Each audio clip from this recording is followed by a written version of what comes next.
여러분 안녕하십니까? 세계 곳곳에서 발생한 개벽 소식을 전해드리는 뉴스 더 개벽 시작합니다.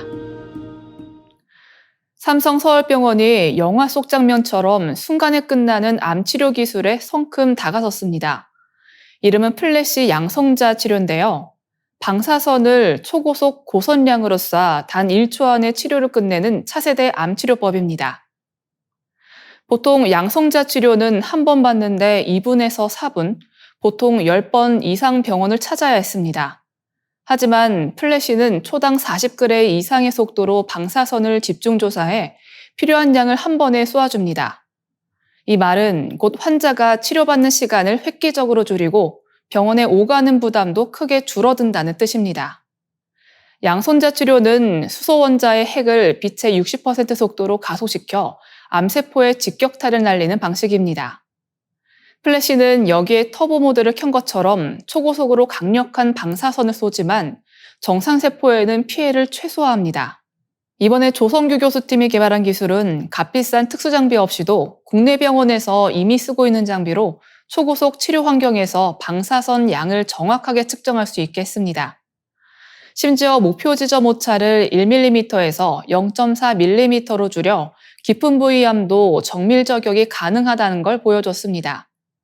조 교수는 플래시는 정상 장기는 살리고 암세포만 강하게 공격할 수 있다며 앞으로 5번 이하 치료로도 효과를 낼 수 있다고 밝혔습니다. 그는 또 이 기술이 완전히 상용화되면 환자의 치료 경험과 삶의 질이 획기적으로 달라질 것이라고 강조했습니다. 삼성 서울병원은 일본 스미모토 중공업과 손잡고 2024년부터 플래시빔 구현 연구를 진행 중입니다. 박희철 양성자 치료센터장은 짧고 편한 치료로 환자에게 더 큰 희망을 주겠다고 말했습니다. 수년 안에 암 치료가 단 한 번의 찰나로 가능해지는 날이 올지도 모릅니다. 첨단과학이 만들어갈 미래의료, 기대가 큽니다. 2022년 호주 연구진이 인간과 GNA 세포 80만 개를 정극위에 배양해 폰게임을 성공적으로 구동했습니다.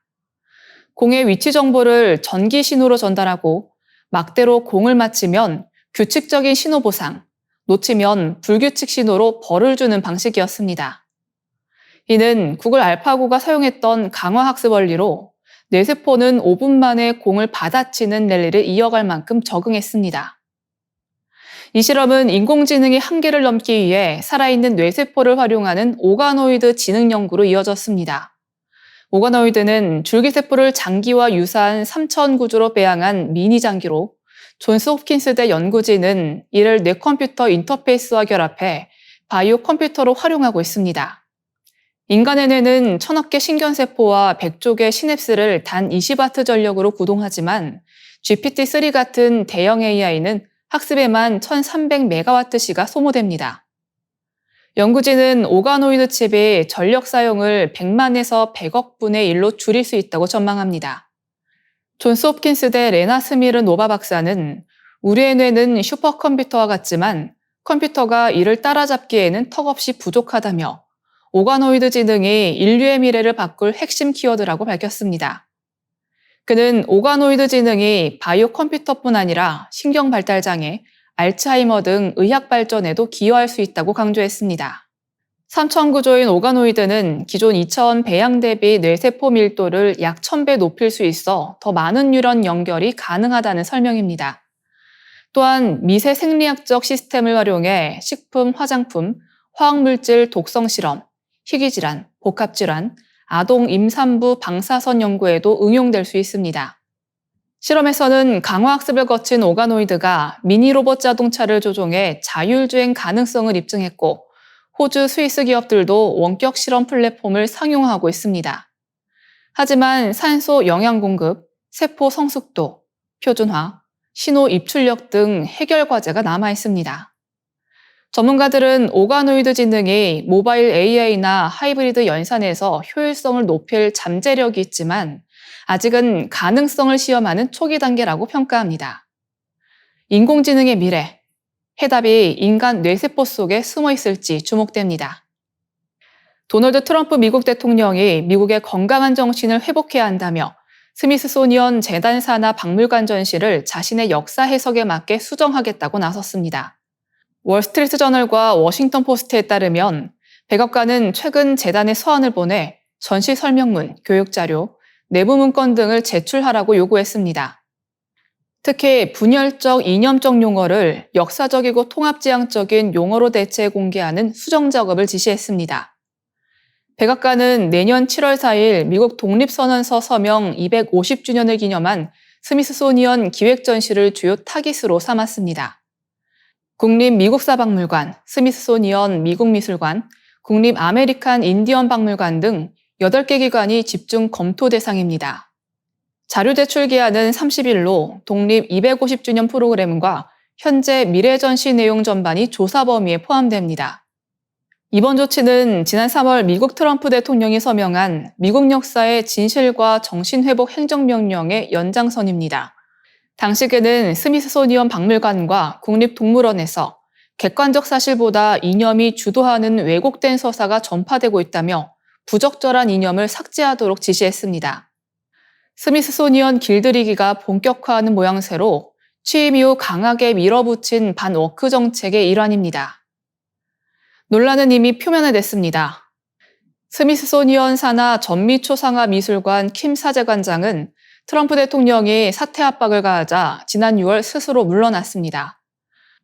국립미국사박물관은 지난달 전시물에서 트럼프 대통령 일기 재임 중 발생한 2차례 탄핵 관련 설명판을 철거해 논란을 빚었습니다. 스미스소니언 재단은 우리의 활동은 엄격한 연구와 사실에 기반한 역사서술에 기초한다며 서한 내용을 검토하고 백악관, 의회와 건설적으로 협력하겠다고 밝혔습니다. 그러나 역사학계에서는 반발이 거셉니다. 미국 역사협회 사무국장 사라 윅셀은 역사학자와 전시기획자에 대한 모욕이라며 대중은 복합적인 미국 역사를 보여주는 신뢰할 자료를 잃게 될 것이라고 경고했습니다. 영국과 브라질 공동연구팀이 지금까지 발견된 것 가운데 가장 거대한 초대질량 블랙홀을 찾아냈습니다. 이번 발견은 우주에서 블랙홀이 도달할 수 있는 이론적 한계치에 근접한 규모로 천문학계의 주목을 받고 있습니다. 포츠머스대와 브라질 히우그란지도슬 연방대 연구진은 허블 우주망원경과 유럽 남방천문대 초거대망원경 관측 자료를 분석해 태양 질량의 360억 배에 달하는 블랙홀을 확인했다고 발표했습니다. 이는 우리 은하 중심 궁수자리 A스타보다 약 1만 배 무겁고 우주이론상 최대 질량인 500억 태양 질량에 근접한 수치입니다.